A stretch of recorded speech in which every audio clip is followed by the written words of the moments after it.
It happened fast, almost too fast to understand. One day, she was sitting under studio lights, hosting a national morning show worth nearly $70 million over 3 years. And within hours, it was gone.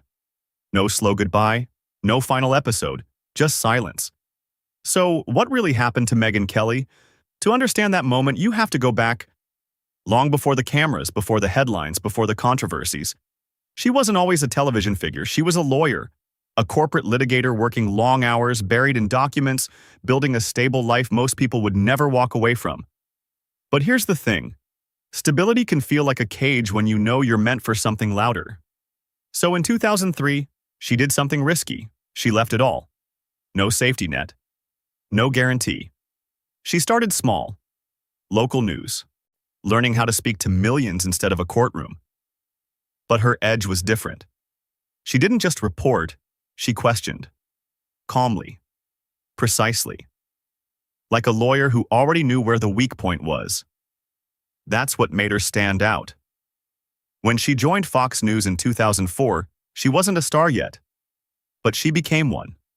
Slowly. Then suddenly. By 2013, she was in prime time. The Kelly File became one of the most watched shows in America. Politicians prepared for her questions. Because one question, asked the right way, can change everything. And then came 2015. A debate stage. Millions watching.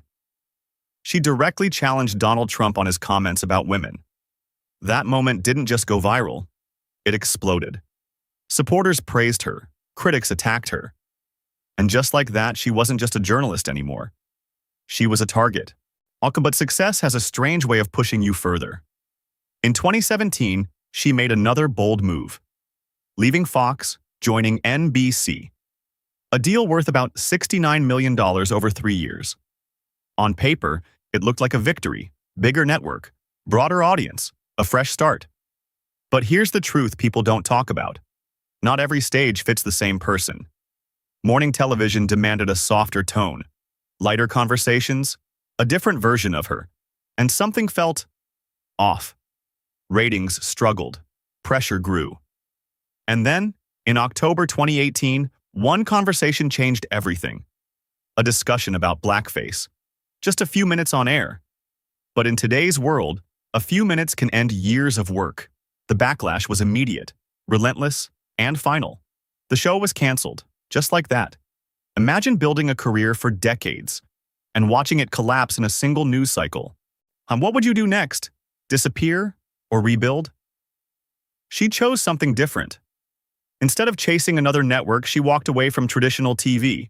No studio, no executives, just her voice, podcasts, independent media, full control. By 2020, she returned, not as an employee, but as her own platform. And maybe that's the real story. Not the fall, but what comes after. Because success isn't always losing everything. Sometimes it's realizing you were never meant to stay where you were, and having the courage to start again.